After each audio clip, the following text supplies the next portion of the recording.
address them, and the plan is to get it fixed. So yes, no, definitely let us know. Any other? You guys, I'm actually going to sit down first. We had several issues for the shipment. So from Colombia we shipped almost 300 slides, so we have quite an experience. And at the beginning we were shipping only 5 at a time as per pathology, our internal pathology decision. There was a lot of back and forth, and then we eventually changed to 20 at a time. But the first time we received the slide broken in the middle of the kidney, which was very upsetting. And the box was closed taped with the same tape that we used, so they didn't change the tape. They didn't wrap properly, and the box, the big box, I mean, we don't use envelopes, we use box, okay. And the box had a lot of space, was not filled with packaging and anything, so there was a lot of room for the for each wrapped box of slides to move around.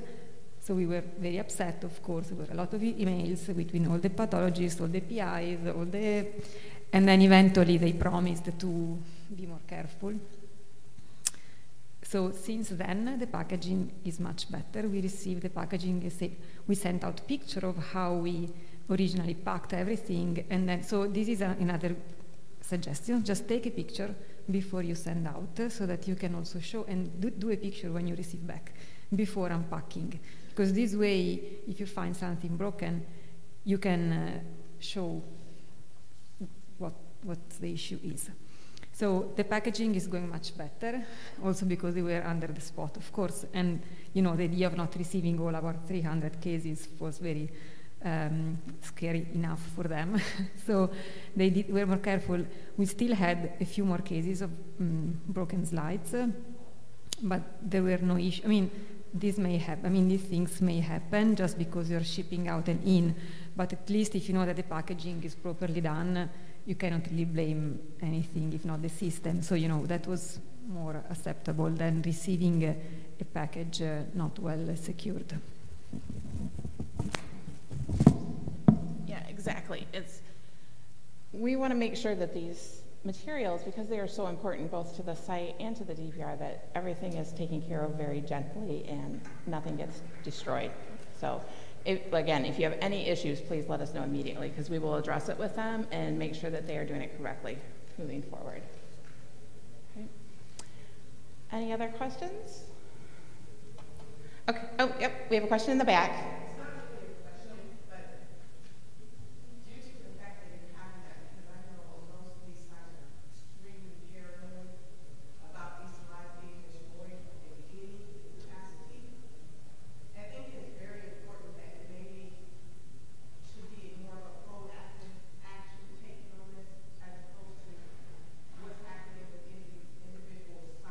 Mm-hmm. This sounds like something that needs to happen way on the front end, because I know that we're really careful about sending them to, but who's sending them back is not careful.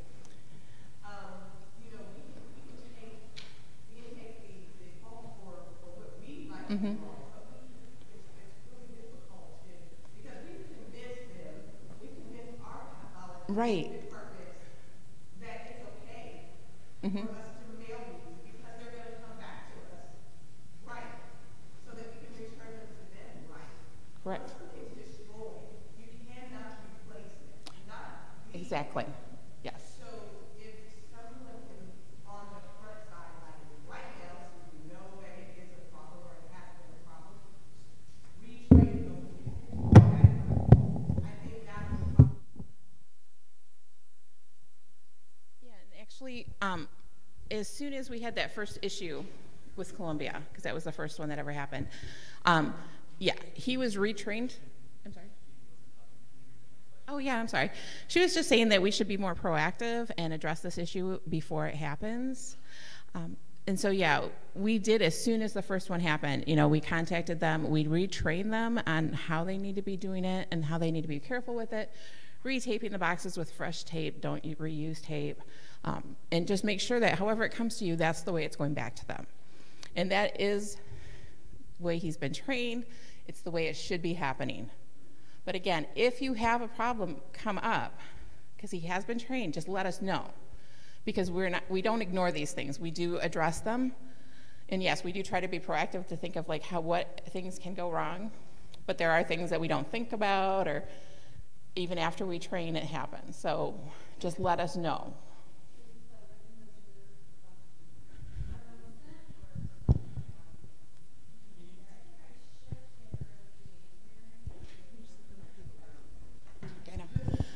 Okay, so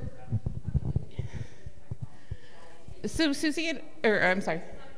Okay, please do. She just asked when I did this, and I had packaged it all up in November. I think I waited in the queue until about January and then sent them then. So I think it was somewhere, February that they got returned. Okay, so this was something actually more recent. That's good to know. When did you guys go do a site visit at the DPR? So Matt and Vicky went in February. I think it was February, to the DPR, and they went over, watched what his process was, and just let him know, this is what needs to be done if he was doing something wrong. So. It came back on February 11th, and I took a picture of it before I opened it because you could tell that they had taped it back up rather than using a fresh box. Okay. So. Can you? Yeah, it was in January. Okay, so they have talked to him since then, but still. January's when I sent. February is when they came back. Right. So, okay.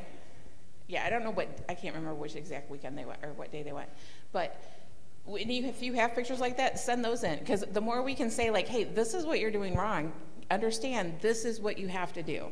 Don't do this. So, yeah. I really strongly suggest to email, in addition to Melissa or the monitoring team, also Phil from the DPR, who is the one who is handling the traffic and scanning the slide, because he's the one who is responsible for everything. And if you have a small issue, you can just email him and just tell him, I noticed that it was a little bit smooth. Just be careful for next time. If it is a major issue, like a very bad packaging, just email Melissa and also Phil, because they really need to know this. And with us, that was very helpful. Everybody was included in that email exchange, but a broken slide is very upsetting. Yes. And if it happens on the side of the slide, it is not the end of the world. But if it happens in the middle of the tissue, it is very bad. So you really need to report this and to make them aware of what happened. Yeah, and so you can email the DPR if it's, like she said, if it's something small, but definitely copy the DCC. We want to know any communication you're having with them, because then we can step in for you and say, hey, no, this cannot keep happening, or whatever. Okay, so just make sure you copy us on it so we know what's going on out there.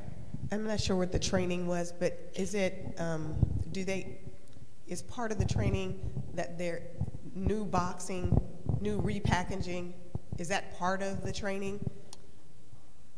Because I understand if you're showing them how they should wrap it and how they should send it back. But my question is, we all know that if you ship a box, it gets brutalized on the way, right? And so if it makes it there safely, then you definitely have to start with new material to ship it back. Yeah, I don't know if he's been taught to use a new box. But okay, so then that would be I didn't train him. That would be a suggestion then, right? Because but I know that he's been trained to, like I said, use new tape. Don't try to reuse the tape that's already been used, because that you use it once, it doesn't work anymore. So that would just be a suggestion to redo to send a new box, as opposed to the same box that was the individual boxes. But if what he's shipping them in is not adequate, it's got a hole, it got ripped or whatever, then he should be using. that. But it sounds to me though I don't know if this person is comprehending in their mind the fact that just because it was shipped in this box, even if the box doesn't have a hole in it, if the integrity of the box is compromised in any way, which most boxes are, because I mean, it's just like the luggage, you know, that little gorilla in the back that jumps on stuff and tears all your stuff up. Yeah, it's similar to that. So you, I mean, it would make sense that a shipment back should just start with a new box. Yeah. Because then you have at least, your integrity is going to be compromised, but not until the shipping process, as opposed to it starting that way. Yeah. And I know that can probably be costly, but losing these slides is irreplaceable. Yes. Even more. Most definitely. So like I said, I didn't train him, so I'm not really sure exactly what he was told. But I will go back and verify what he was told, and also bring back your suggestions about like using a new box each time and things like that. So like I said, if it's something that, any item that you have, if it's something that I personally can't take care of, I will take it to the appropriate person. You know, I don't just like put it on a list somewhere and just leave it. I do take it to the appropriate person, so, and I try to get it resolved for you. So definitely just let me know. Okay, so someone from online was asking, is it procedure for them to send a return FedEx label, because the last time they sent one, it was sent back with a different label. So I don't know how much that really matters. Yeah, we were under the impression that you had to send. Well, we were too, but evidently, maybe, I don't know, maybe it got misplaced and they just used, maybe they refilled it out, I'm not sure, but. Okay. No, we were definitely asked to return, include the return label. Yeah. And I don't know, I haven't heard from any of my sites that he hasn't been using it, so. Okay.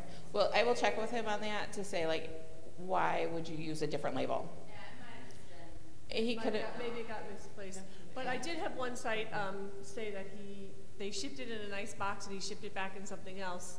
And he said, why didn't they ship it in the same box? And I emailed Philip, and he said, like, something happened to the box, it got ruined, whatever, so we used a different box. But then he needs to send it in the nicest box. Box that's good, yeah. No, definitely. Yeah. So I wasn't aware that all the boxes were coming back. You know, there was issues with the boxes. I knew that there was. I haven't heard of any issues with the boxes. Okay. And I feel if the box is in good shape, use it again. I mean, why? We use the same shippers back and forth for samples, right, to repository. Right. It's in good shape. Yeah. So, yeah, it's very important, though, that they get, when they're being shipped, that they're handled with care. You know, they've got the good padding in there, you know, things where it's not, you're still going to have, I mean, just in a course of shipping, no matter what you do, there's always that slight chance that one will get broken. But as long as you guys do it and the DPR does it when they're shipping, just make sure they're as secure as possible. I think we'll see a lot less issues. Any other questions about the DPR?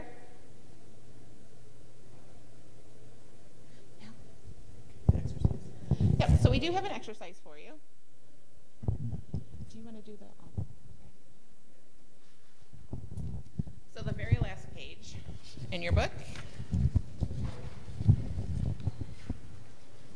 you should see a pathology report. Okay.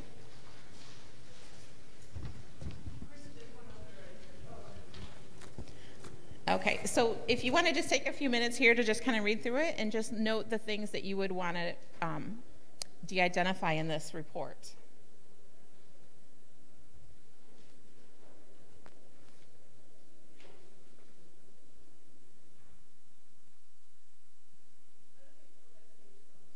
It might be like the second, because, well, the last page is the next part of this exercise, so it's the front part of that page.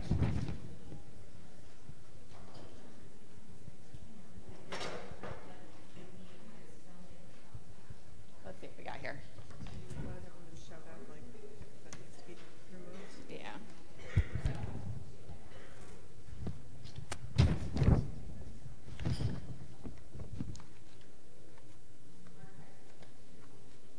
Oh yeah, it's not the. Sorry, the very last page is a DPR shipping checklist. And this is available on the study website, just kind of a checklist that you can go through to make sure that you have everything included. And it kind of reminds you of like the different things that you need to do as far as de-identification, how to name things.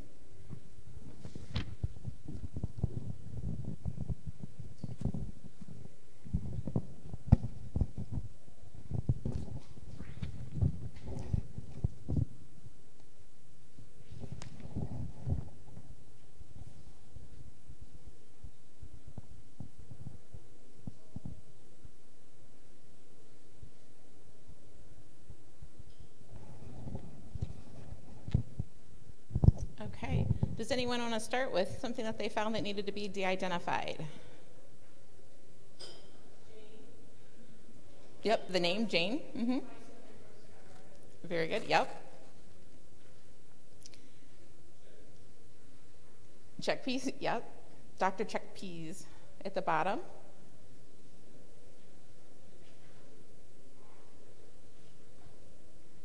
And there's one more. Yes, very good, the date. Under number 3, yep. Very good. And if anybody else found anything else, let me know. I did not see anything else.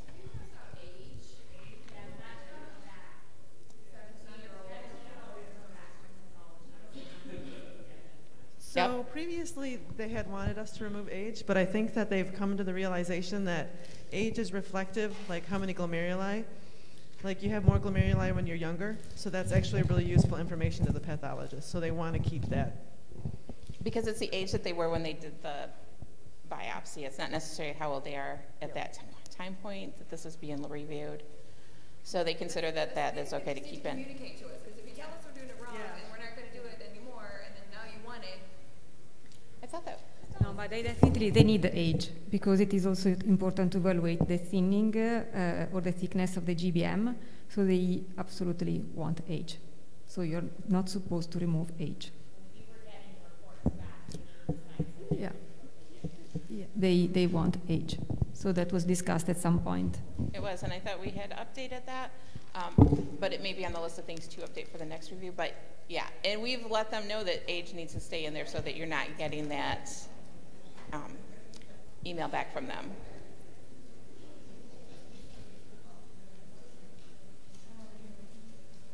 Okay. Okay, so if you go to the next page. Yes. Gender. So the question is, should you remove gender? I believe the consensus is that we're keeping that as well. And sorry, I don't have a copy of the map with me to tell you exactly what it says, but I will make sure that it does have explicit instructions.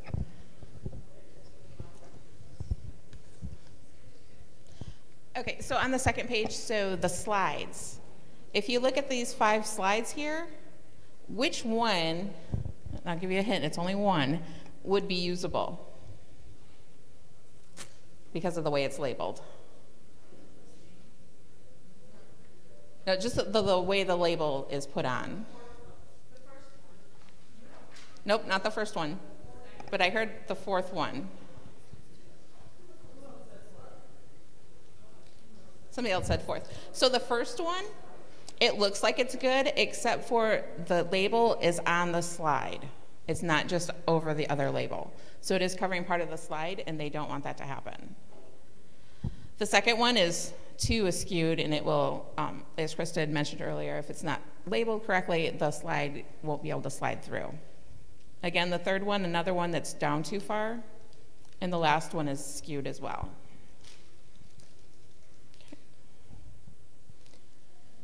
Okay, so then we have IF images. An EM, it's an EM image as well. So the first one we are calling the EM image.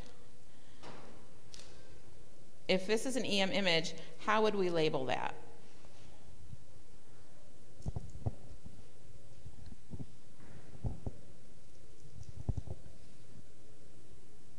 How would you label the file name? Yes. Yes. How would you name the file name? Patient number 001_001 EM number 1 of 20. Yep, that's exactly it. Good job on the underscores. Yes. Very. Yep. So it would be, for example, 099_005 underscore, she said EM, and then underscore 1 of 20. So you want to have the study ID, which is your site number, and then the participant ID, and then that it is an EM image, and then what image it is out of how many. And just to follow up on the EM, can you all shout out the 3 things that need to be de-identified on that one?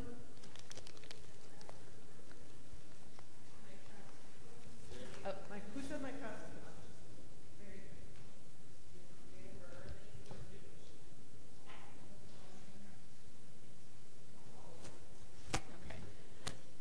So yeah, so on the actual EM image on the bottom here, we would want to de-identify the University of Michigan, Dr. Checkpeas, and the date of birth.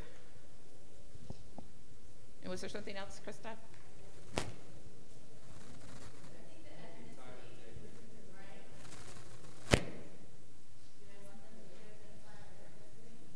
Krista, do we de-identify ethnicity? No.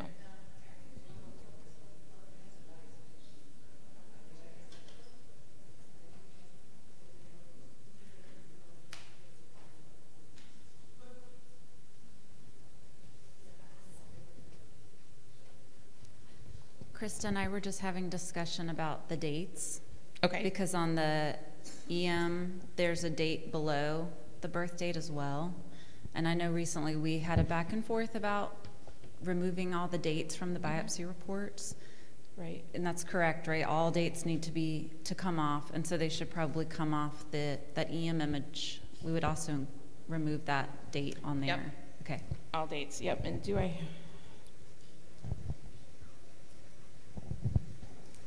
Yeah, and that is actually not listed on this. It's not listed on this checklist. So just on this checklist, it does say for like examples of things that need to be de-identified on the pathology report. We do have names, of course, contact information, dates, including the birth date, any logos, like hospital information, surgical specimen number, medical record number, any PHI. Okay. I feel like it would be helpful if it didn't say examples, if we just included every single thing that we could think of that would need to be taken off. Because I think it leaves room for error, because people are like, well, these are examples, but maybe this thing doesn't need to be taken off.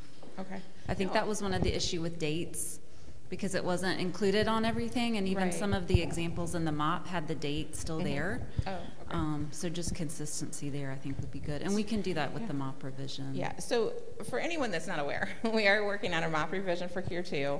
We are going to be going through every section. Multiple people will be looking at them. If you have any input on something that you think, like, this just doesn't make sense, I need more clarification on it, if you have any suggestions for the MOP, just let us know. Let your PCC lead coordinator know, because we want input from everybody on this MOP, because you all use it. And if it's not usable to you, if you can't understand it, you don't have clear instructions, it's not going to be of use, okay? So please forward any suggestions that you have. Okay, did we have? The other thing was the IM image. How would you use what file name would you use for that? How would you save it?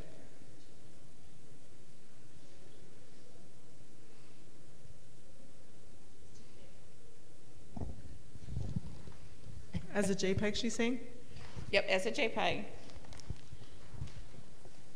And then what should the file name be?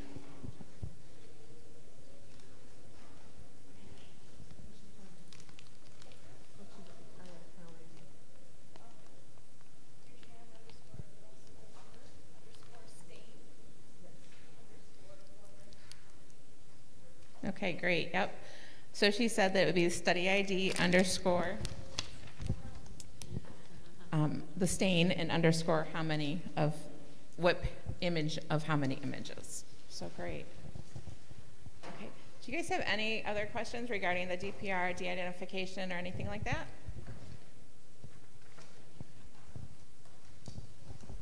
Okay. So now we are going to do the Q&A. So we've got, instead of a half an hour, we've got almost an hour and a half. So that'll be great. We want to get everybody's input. Any questions you have, any suggestions, anything you want to talk about CureGN, okay? So let me get the lead coordinators and any presenters to go ahead and come up front, and then we will get started. Sure.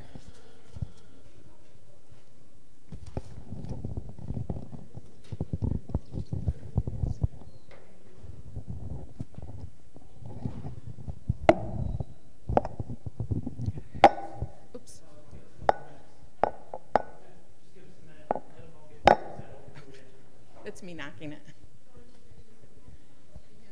I got it. You want to take the mic? Please. Okay.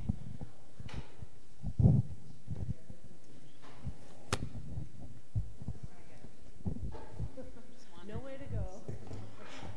There's no way to go from here. We'll just pass the mic over there and you can just answer the questions. I can move over. Yeah.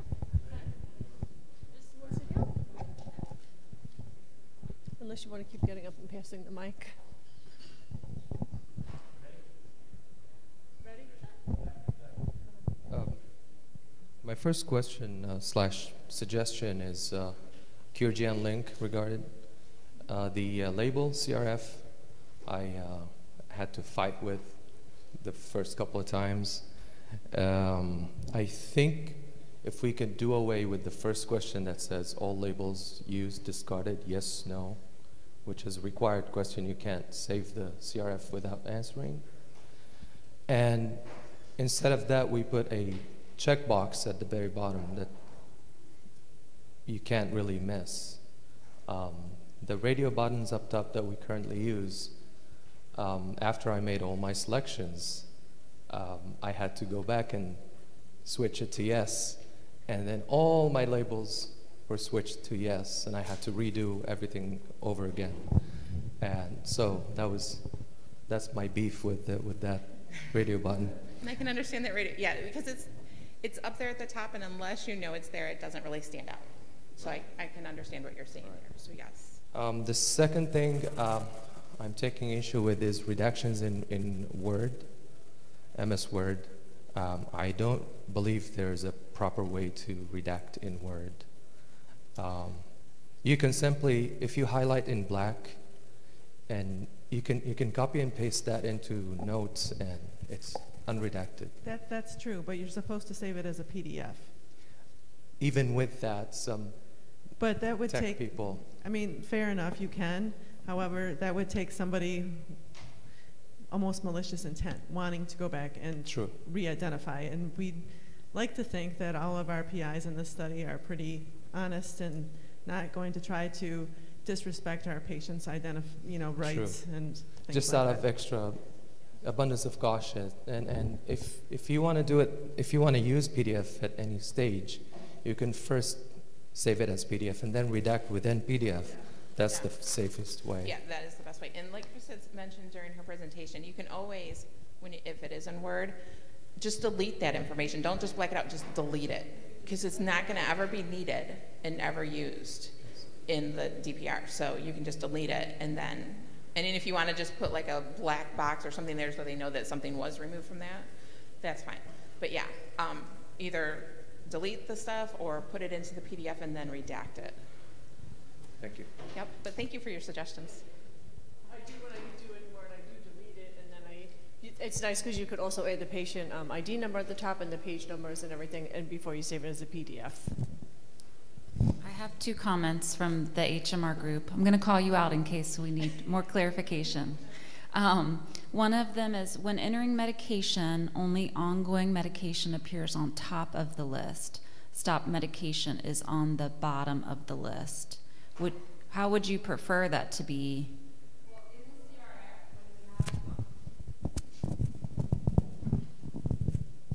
CRF, when we're entering medication in the CRF, all medication is like all mixed together. So I have patients who have 4 pages when we print it out. So we could forget or just think it's stopped, it's not stopped. So I would think that maybe all medication that's ongoing has no stop date is on top of the list, and everything that's stopped is on the bottom of the list or another page, so that we don't forget any information. That was, I would think, maybe more user-friendly for us. So maybe do have a sorting ability when you get into the medications? No, would you like something like that? Oh, to sort it? Yeah, if it to could have be like sorting by date or by alphabetically. Allowing you to sort it. Mm-hmm. There's so many things you can sort now in Link, but because that could be a suggestion I will take back to them. So we do look forward to some changes to Link coming in Cure 2, not right away, but it is being worked on, started already. So any suggestions for link 2, definitely. I think that would be a great idea for medications, because I know that that has been one of the top issues that people have always brought up, is like finding stuff in the medications and being able to see it in the labs, being able to see everything. So yeah, we are looking at all of that. Any suggestions we've gotten so far, we're looking at the feasibility and the capabilities of doing it. So yeah. Okay, and also when you enter new medication and you add and you save it, it brings you back to the top of the page. You have to scroll all the way back down. So I don't know if there's something we can do with that. I believe there is something. Because I know for the census, the same thing. You sort the census, cause especially when you have 50 million, you have like 500 patients and you sort it. There is in the new changes, which I don't know when they're gonna actually, it may not be until January, just to let you guys know.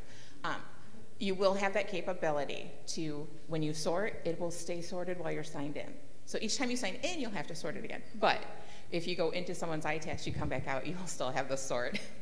So yeah, that is coming. I know how frustrating that is when I'm looking for stuff. Thank you. Do you want me to do your other one? Okay. Sure. So the other one is maybe to ask what time the last, this is for the biosample CRF, ask what time of the last meal instead of number of hours fasting.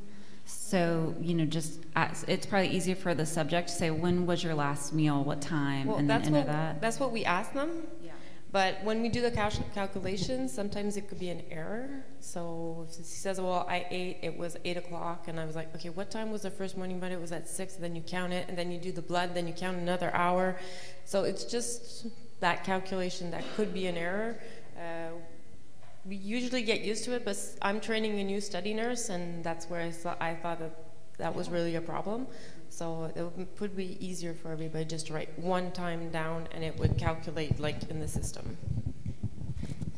I always have a question on that same one too. Were they fasting? No, they might not have eaten since the night before, but they weren't told to fast. If they weren't doing a fasting lab, I put no, and then I just put how long it's been since their last, I calculate the number of hours. And so to me, if they were told to fast, then it's a fasting lab. If they just hadn't eaten since the night before, they weren't fasting, they just didn't have to eat. So I never know if I'm answering that the right way or if everybody's doing it the same way. And to your point, just ask when their last meal was, and then you can just decide if that meant they were fasting or not. So I don't, when their last meal was, right? Right. Right. But to me, that would make more sense. Yeah.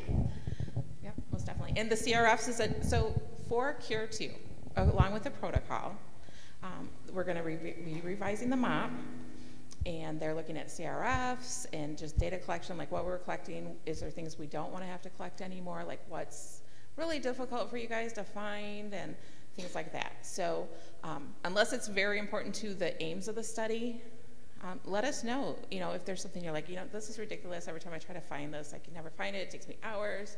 Let us know. We want any suggestions that you have for Cure 2.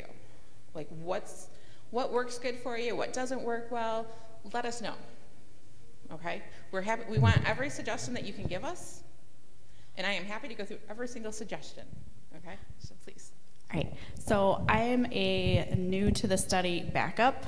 Our lead coordinator just had a baby on Monday, but just talking with her and one of the renal nurses that kind of helps with the inputting, they've mentioned that for the CRFs going back in, when they ask about the medical history and all of that, like if anything has changed, that they wish it was a little more streamlined, and maybe instead of at the end of all the pages asking if anything has changed or is different, putting that at the beginning instead of having to re-put all of it all over again. Yeah, no, definitely. I like that idea too.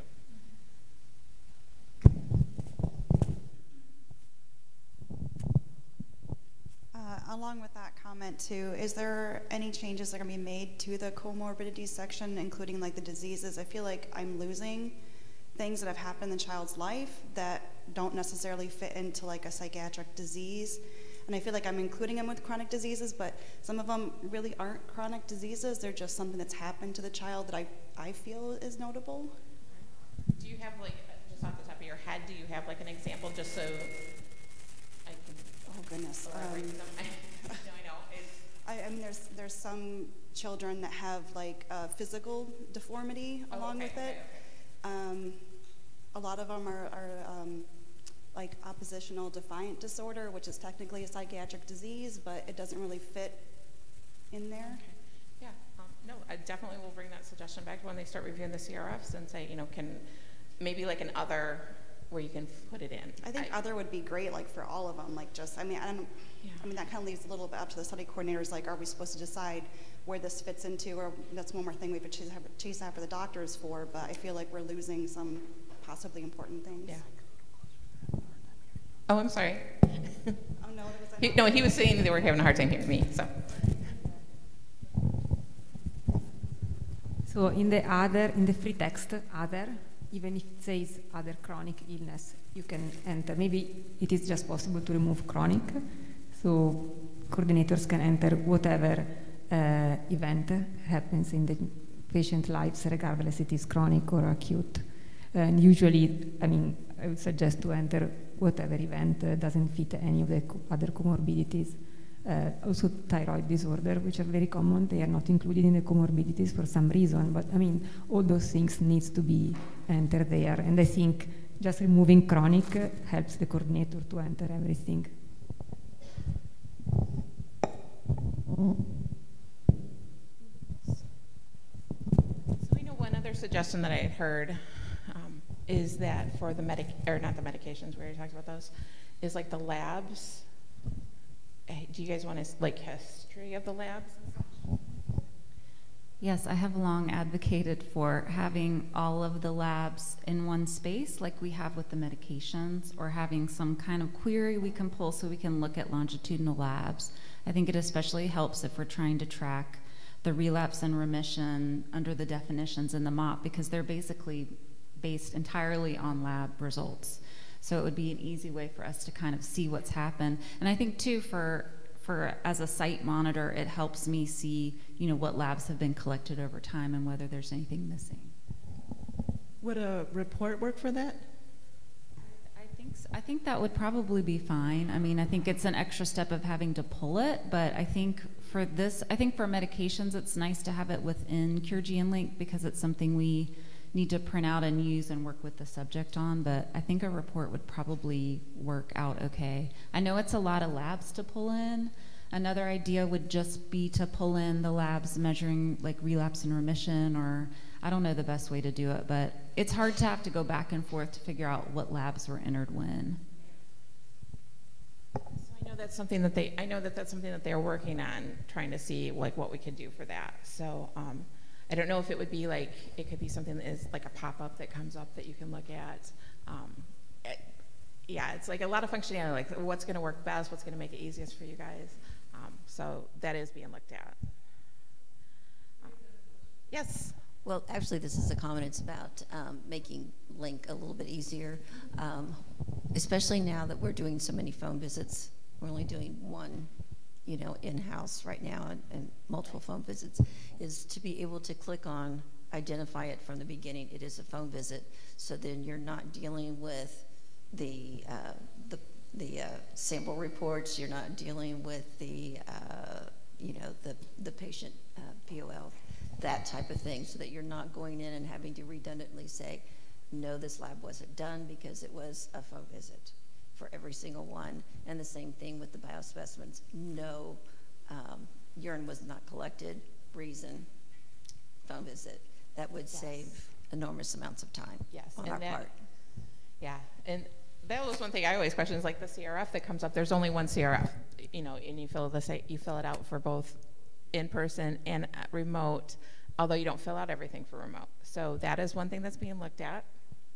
And we've had suggestions about even doing, which I think they touched on a little bit yesterday, of the chart review visits. So maybe we'll have some other options. But yeah, it would be nice if it was more responsive to like what type of visit it is. Originally, from my understanding, because if anybody didn't know, I wasn't here from the beginning of Cure. I came in a couple of years after it started.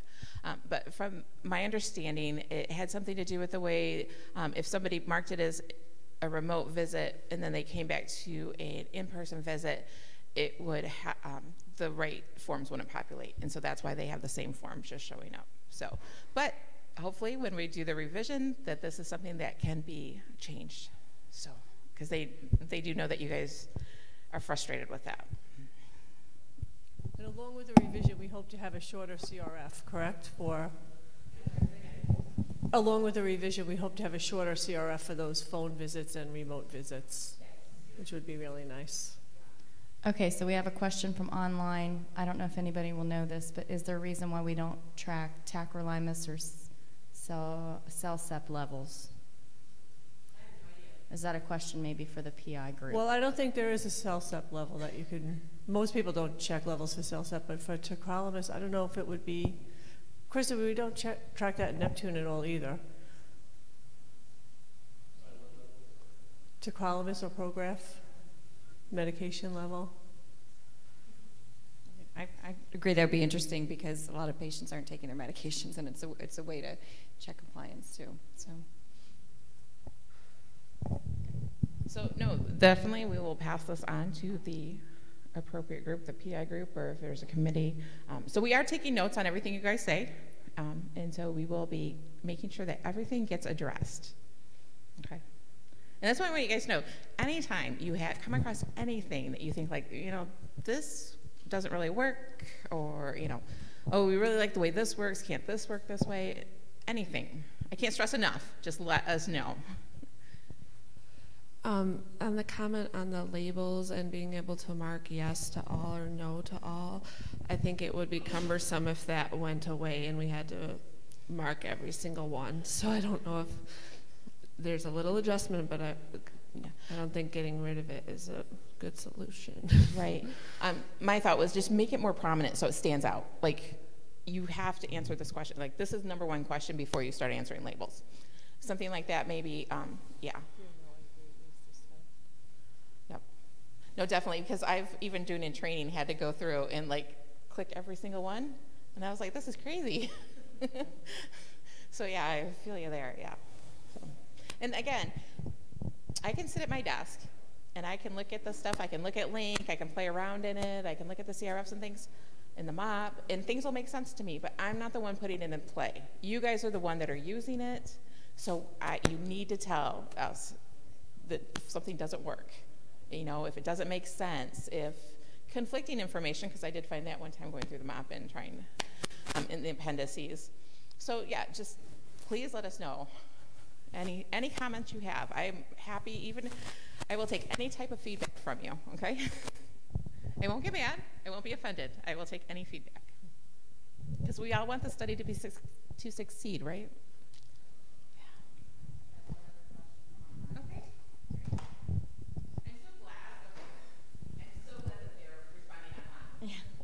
Okay, so this question was, how many sites use CRTUs and GCRs?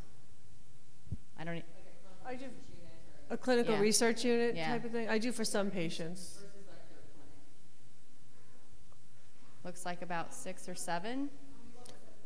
If you use a Did you use a clinical research unit? You see your own patients in your clinic. You do the visits yourself. I do most of my visits, but for the adult patients, we send them to the research center. And they schedule them in. Yeah. Nephrology visits, or we do the visits in nephrology clinic, and then they go to the research unit for their blood draw. And we're trying to, with our older patients that no longer come and see us clinically, we are trying to figure out where they can come to the research unit, and I just have to figure out how they're going to get their provider to see them there, whatever. But I think a lot of sense to do a combination of both clinic and research unit. Right. And I think oftentimes it's costly to use the research unit. We do about a third of our subject visits in the CTRC, our clinical research unit. Most of those subjects are people who aren't normally seen at UNC, so they're people we've been able to recruit from outside clinics. And so if anyone is, trying to reach out to community practices, that's a great way to see subjects. Ours is only $37 a visit, because it's an NIH-funded study, so it's a lower rate than industry. So you may find that you get a discounted rate because it's an NIH-funded study, but it's worked pretty well for us, I think. And if we have subjects that we can't really see in clinic, it's a good way to have them come in.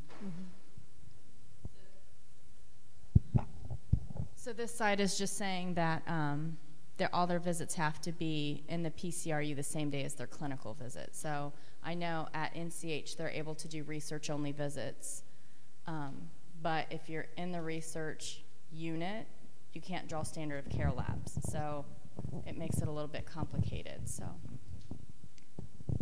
thank you for those online that are asking questions. If you have more, go ahead and text us. Let us know.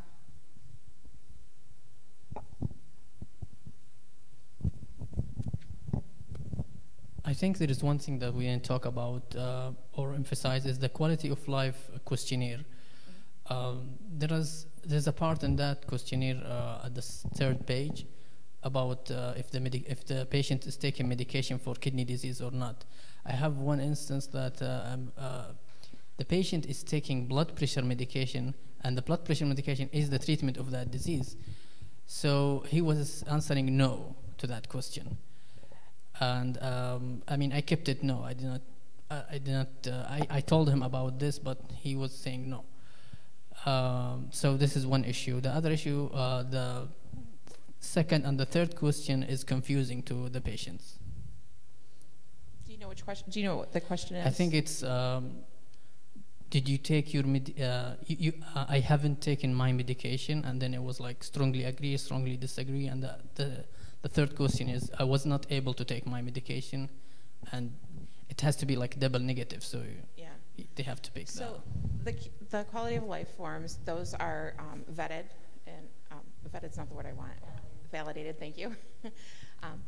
And so those are things that we cannot change. You know, we cannot change any of the wording, even the way it's phrased or the answers, anything like that. So, but that's good to know. And I think, like those questions where, you know, are they taking medication for their kidney disease?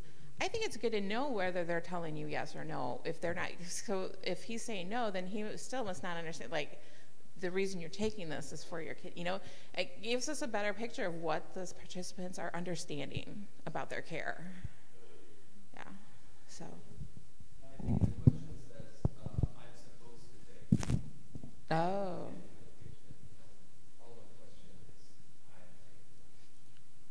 Okay. Are you supposed to? Yeah, I'd have to. Yeah, it's just, you know, it's one of those things. Have you guys ever done those quizzes or the test about like what you should be doing? What I can't even think what the like the DISC and things like that. You know that you'll always answer. You'll answer the same question. You feel like you're answering the same question. It's just phrased differently, and it's just to see what kind of reply. You know, are they telling us the same thing, or are they, you know, telling us contradictory information? So I think, though, if you have a patient that you know is incorrectly answering that, that's something the PI needs to be sure that they're covering with them. I think the more educated our patients are about their disease, because kidney disease isn't something that shows like a rash or, you know, a lame leg, they need to understand that if they're not taking their blood pressure medication, then it harms their kidneys more. I think if they don't understand that, then that's something that we're missing in the educational part with our patients.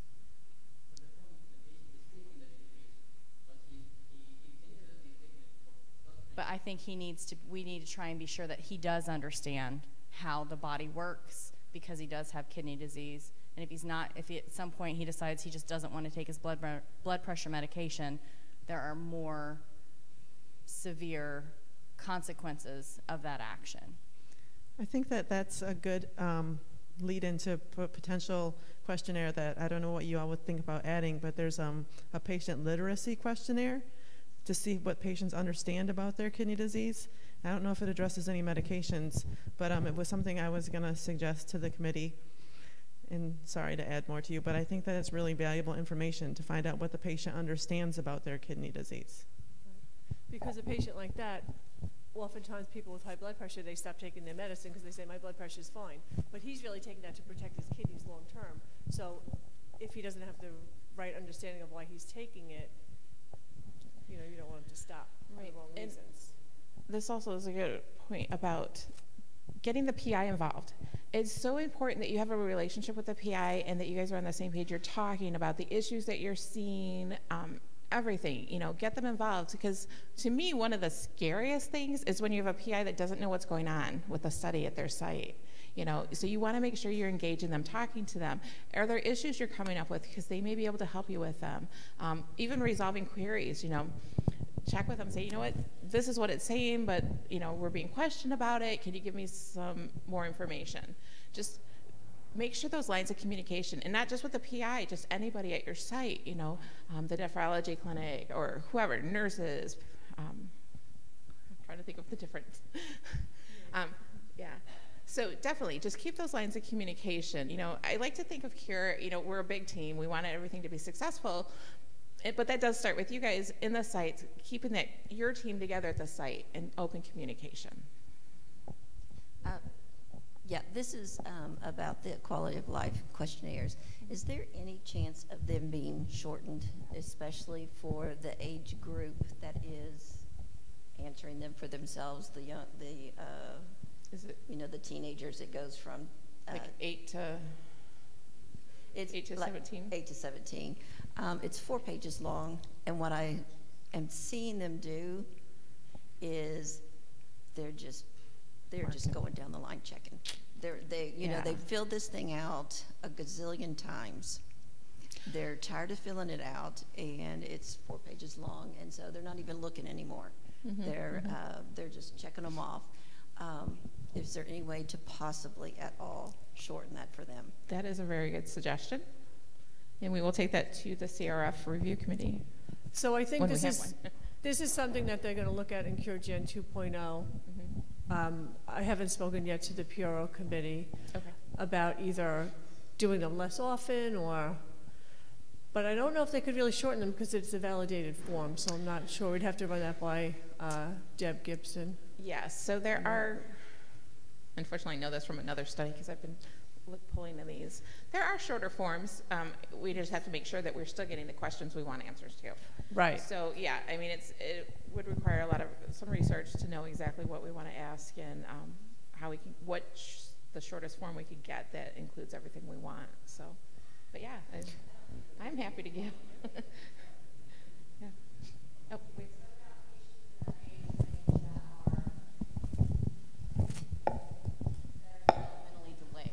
So what about those patients that are in that age range that should be filling out themselves but are unable to actually fill it out themselves? Should the coordinator help them? Should they try and send it home to the parent? Do you all have strategies for that? What do you do?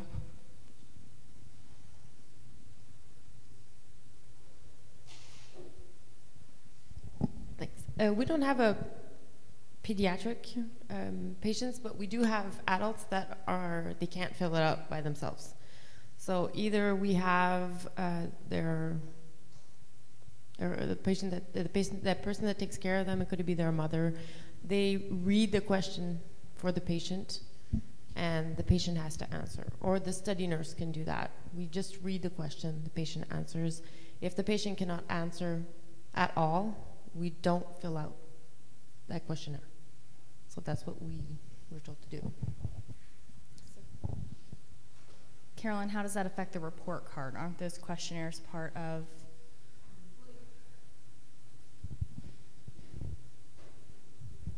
So if the PR is completed, it's not, I mean, it's still completed. So what we were told to do was do a note to file if it's being administered by somebody. Because this happens with older patients who have visual issues as well, or literacy issues. You can certainly administer it to the subject. It's not preferred, but it is allowable. But they just want you to do a note to file or write on the PRO that it was administered by somebody other than, was filled out by someone other than the subject. It seems like something that, in addition to note to file, it should be in link then, you know, so that you're recording that it was done. And then maybe something, if the subject is incapable of completing it, you click it so that it isn't added to the denominator for your report card. That so it's not a missed, right? It's just you're going to continually have kids, you know, racking up, you know, incomplete surveys, even though they're just not capable of doing it. So if we can sort of disqualify them from needing to do them, then we can do that. But so I have one that one of my patients, he just turned 18, and so I've had his mom continue to fill out his form because he's pretty severely intellectually disabled. I worked through the adult form with him, just kind of going question by question. If there was one that seemed a little too hard, we just skipped it and moved on. But I'm wondering if there could be like either a parent or caregiver form in Cure 2 that would help kind of mitigate either you having to administer it to the patient, or just collecting the data that you need, the information you're looking for. Right. So I do know that for some quality of life PROs that are validated, there are proxy ones for adults so that somebody else can fill it out for them. I don't know for the ones that we use if it is out there.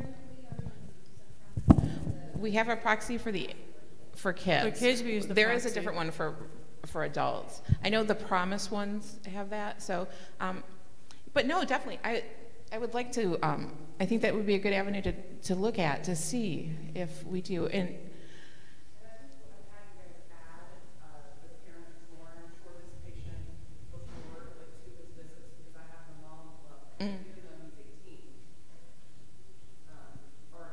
yeah. Right. Yeah, I mean, all data is good and valuable. And I do like the idea of, like, if they don't fill it out because they're incapable of filling it out and we don't have a proxy form, to be able to mark it as, it's completed, but there's nothing in there. Because it's like, so when we look at the data and we see a questionnaire that says it's completed, but yet there's no data in it. It's like, wait, what's going on here?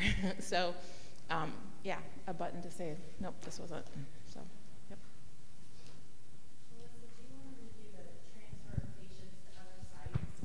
Oh, transfer, yes, because this question came in yesterday. So if you have a participant who is moving or going somewhere else, so you can go onto the study website, and it has that map, and you can see if there is a CureGN location where they're going to be moving to. So it does get a little sticky with consent and IRB and stuff like that. So you can contact the site because they're the coordinator, the main contact coordinator's name and phone number are there, so that you can always contact them to say, hey, we have somebody that's coming to your area, then they're interested. But to give them like their name or anything, that again, it's IRB, it's PHI. You can give the information to the participant, say, here, this is the coordinator at this site, this is who you'll want to talk to about continuing your participation. Once they get there to the new site, they've signed consent, then the DCC needs to be notified of what the study ID is from their original site, and then we can go in and transfer all data over.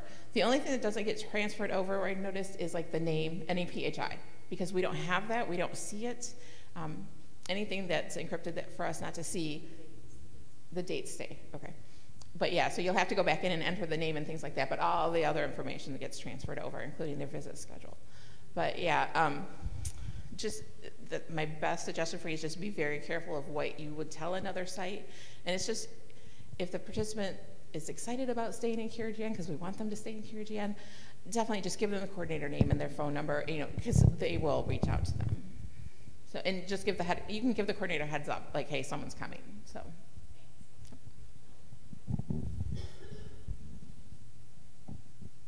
Okay, what else do you guys want to talk about?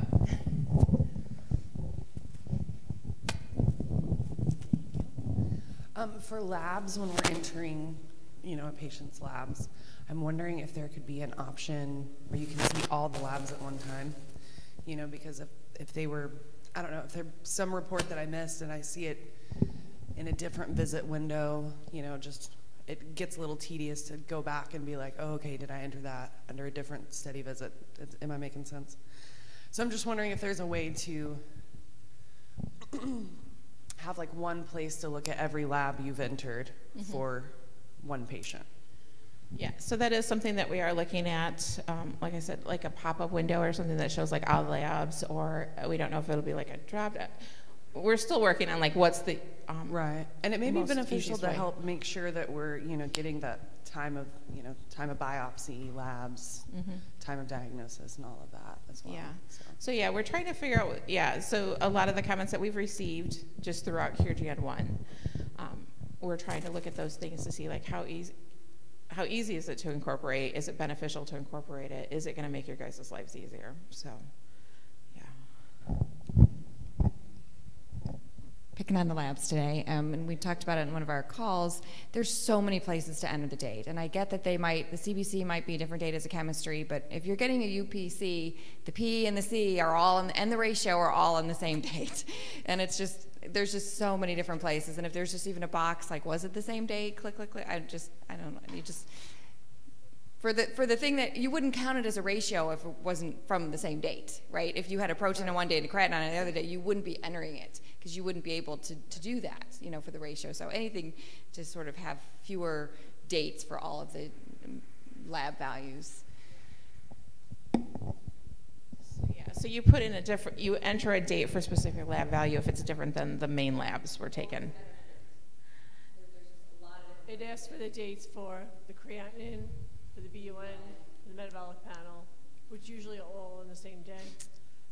And then for the urine protein creatinine, it asks for date of urine protein, date of urine creatinine, date of ratio. I thought it only said that the date, I thought that it says that the date for, if it's different than the lab draw date. Okay, that's good to know. And sorry. You have to enter it, right? Or it won't, yeah. Sorry, a caveat, I do work on another study too that uses link as well, but a different link. So sometimes I have to remember which one says what. So, okay. Yeah.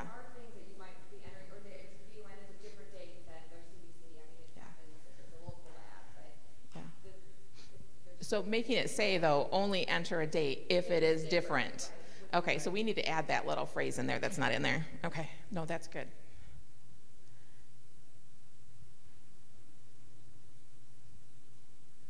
Okay. Yeah, so if I say, like, wait, doesn't it say this already? It may be that it's not in ours, but it is the other one. So, yeah. And I try to keep, like, when I'm looking at different links, when I see things like, oh, we could really use that, I do make that suggestion, like, how can we get this put in there? Yeah, so I'm hoping, especially once we go to the upgraded system, that we might be able to get a few more little nice things put in there. We'll see.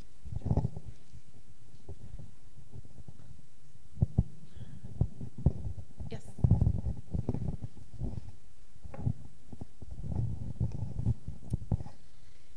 So my first suggestion is for the DNA collected. You showed like that little wording on the top.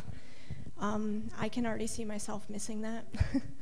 What would be helpful for me, I follow like 35, 38 patients, and there's like 2 people who said no to DNA. And so I always have to remember who those 2 people are. And usually I do, but sometimes, you get busy and you don't. What would be helpful for me is that screen where all of those little labels are where you say collected or discarded. If I say collected on DNA and I go to leave, I wish it would give me like a pop-up window, very much like in the medications, where like if I put in like a crazy value and that's not like probably human possible, when it yells at me and it says, are you sure? Like I would like to have that, like I want to have that okay linked to that, so that if I hit okay, I'm like, oh, wait a minute, something's not right. And so that you know what I mean? Like it actually comes up for me to have an action to do that. So that's just, I have more comments. Okay. Yeah, we were talking about that yesterday, a group of us, and there was a suggestion made of like maybe putting like a column in the census that says DNA consent, yes, no, as a way to look at that.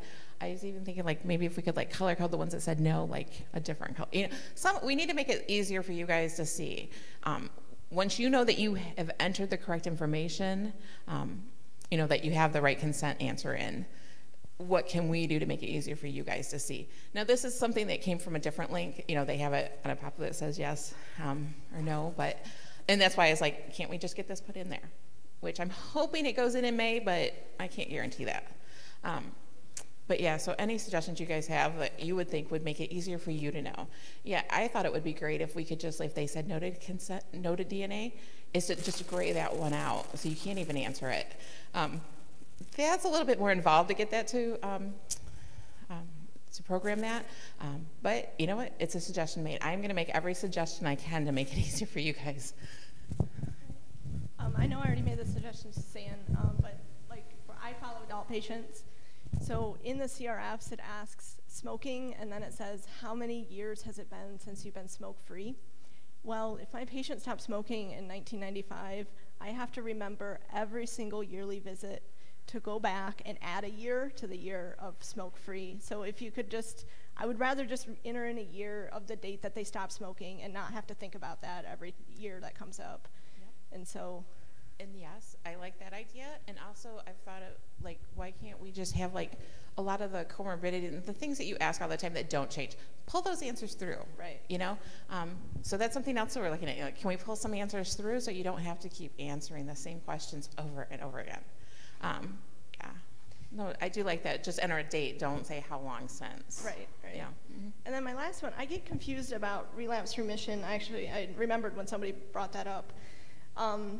I guess I get confused as like, why are you asking me again when I put in the labs and then I put in the medications, and then it's like I have to confirm that in the relapse remission part again. And I used to think that the relapse remission part was to kind of catch them all, even if there's no labs to support it. So I have some adult patients who are very responsible. And so all they do, they know that they're swelling, they know that they're having a relapse. They email their doctor or they call them up and they say, I'm having a relapse. And then their doctor says, oh, okay, go on prednisone for a little while. They never go in to get a urine. They never go in to do that. So I used to put that in, and then I got queried, like, well, where's your lab to support that? And then I get confused, like, do I put this in or don't I put this? I don't know. So, and I still don't really 100% know. And I 100% can't answer that question either. I told you, I don't know everything.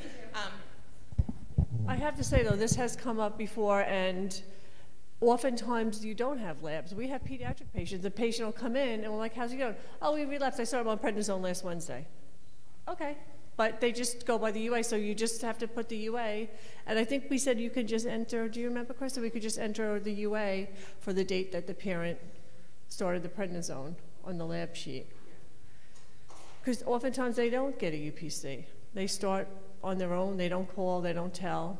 If they need more prednisone, maybe they'll call you for a refill, but otherwise they know what to do and they just do it.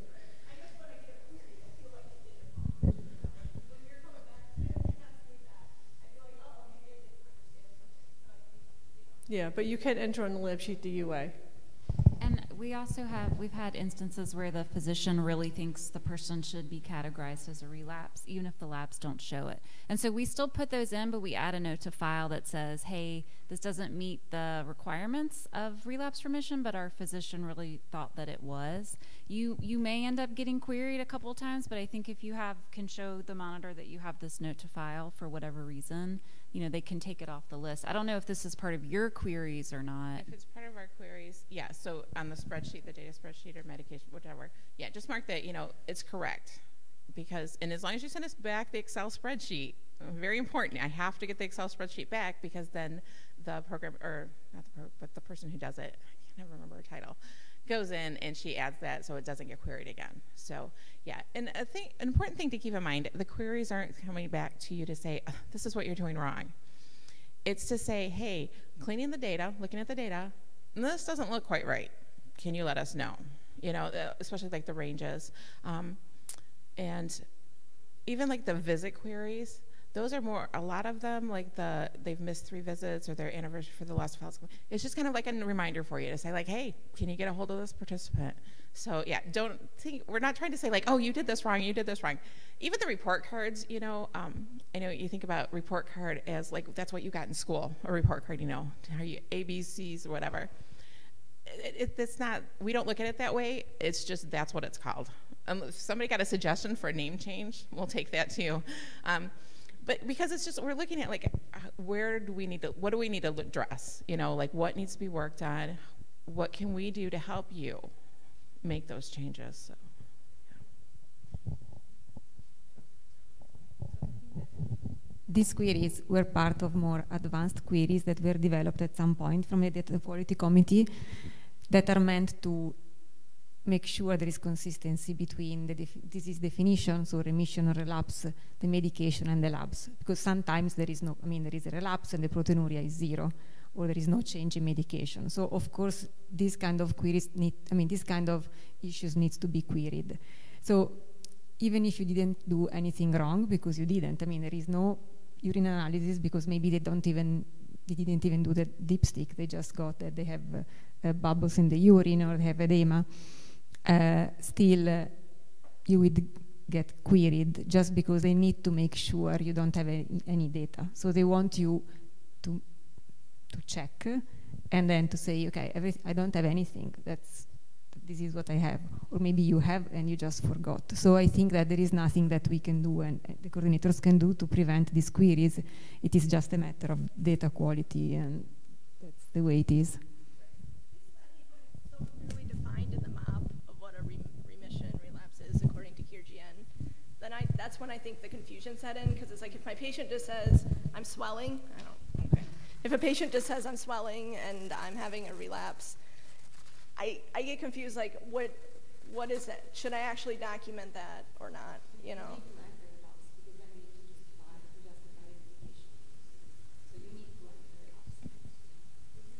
But it doesn't say in the MOP, at least as far as my memory, it doesn't say, like, also takes prednisone. It just says UPC ratio. So I think, I'm just saying maybe we should add that. It is a clinician. Oh, I'm sorry. Maybe in the MOP it can be mentioned something like clinician disease, also because sometimes the proteinuria doesn't really qualify for the relapse or remission, but still the physician are changing the medication because they think there is a change in the disease status. So, the coordinators are supposed to stick with the MOP or with the physician. If you need to justify the change in medication, you need to stick with whatever the clinician decided.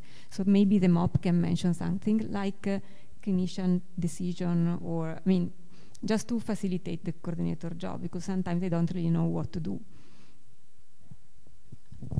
This sounds like something that needs to go back to the PI committee, because they put together these definitions, and you're right, if it doesn't meet the definition, I've always understood that we weren't supposed to put it in, but I think what happens a lot is people get put in for other reasons that don't match the MOP.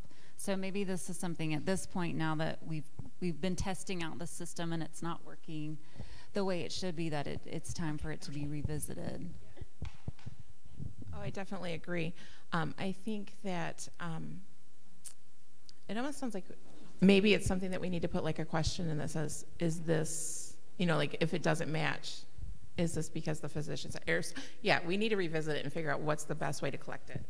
Yeah, I don't think it should be up to the coordinator to try to determine whether it's a relapse or a remission based on these clinical symptoms, because they're not clinicians. So we have to have very systematic guidelines so that we can follow them.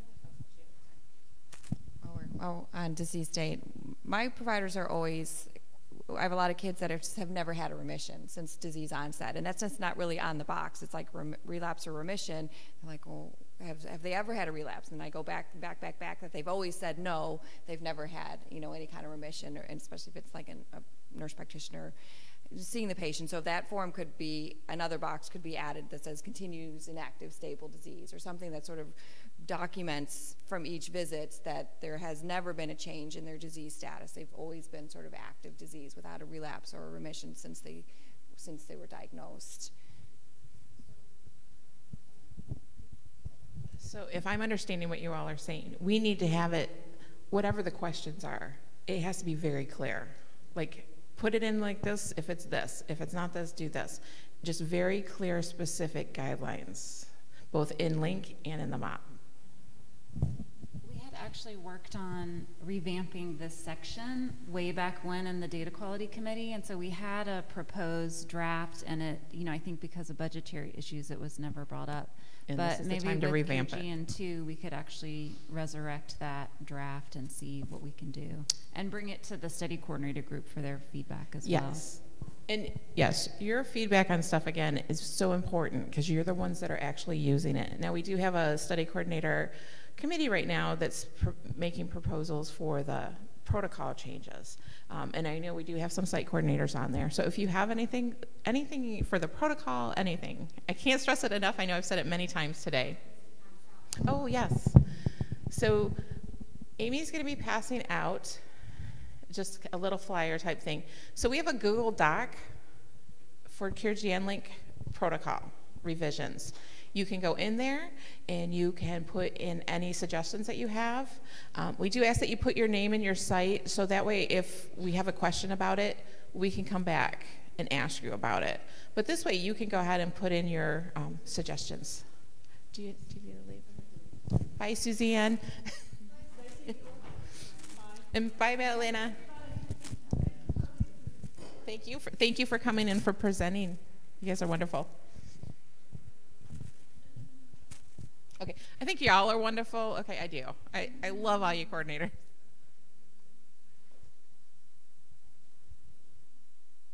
that a good note to close on? Oh.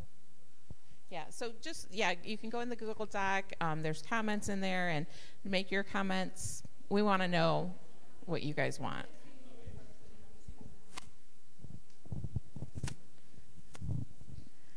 Okay, well, so we're about a half an hour early. All right, really quick for everyone in the MWPNC PCC, everyone else doesn't have to listen, I don't think, but so since our contract ends May 31st and we aren't getting the new contract for Cure 2 until July 1st at the earliest, we are not going to be seeing patients in May or June. So May, we really want you guys to focus on cleaning up the data and shipping so that we can pay you for all those visits, because once it hits June 1st, we can't pay you for anything you do then. So you have to finish everything before May 31st. Yes.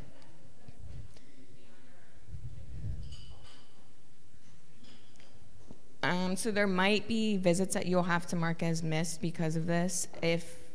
Really try to see them beforehand, or if the visit extends, try to see them in July.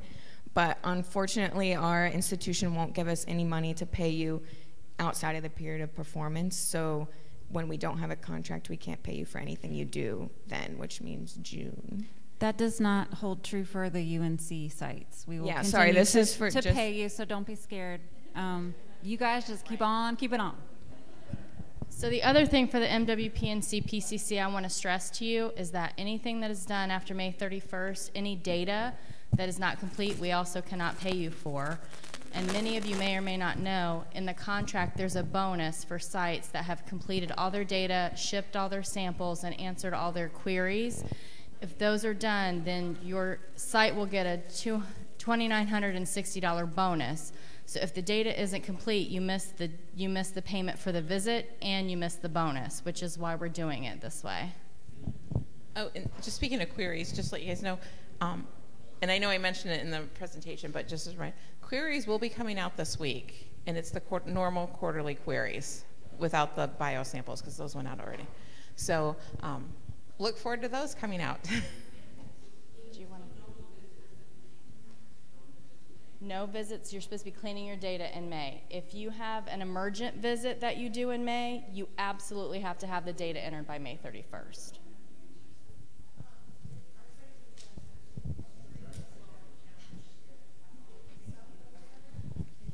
So pathology is not part of this bonus because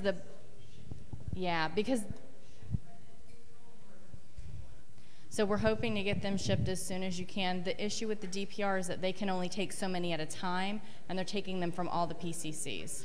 So that is not part of the bonus. So just continue to work on them as best you can, and let us know if you have questions. Everyone, please be sure to leave your name tags. You can just drop them off at the table. Yeah, drop your name tags off. I think Karina may have a box out there at the table to just drop them off.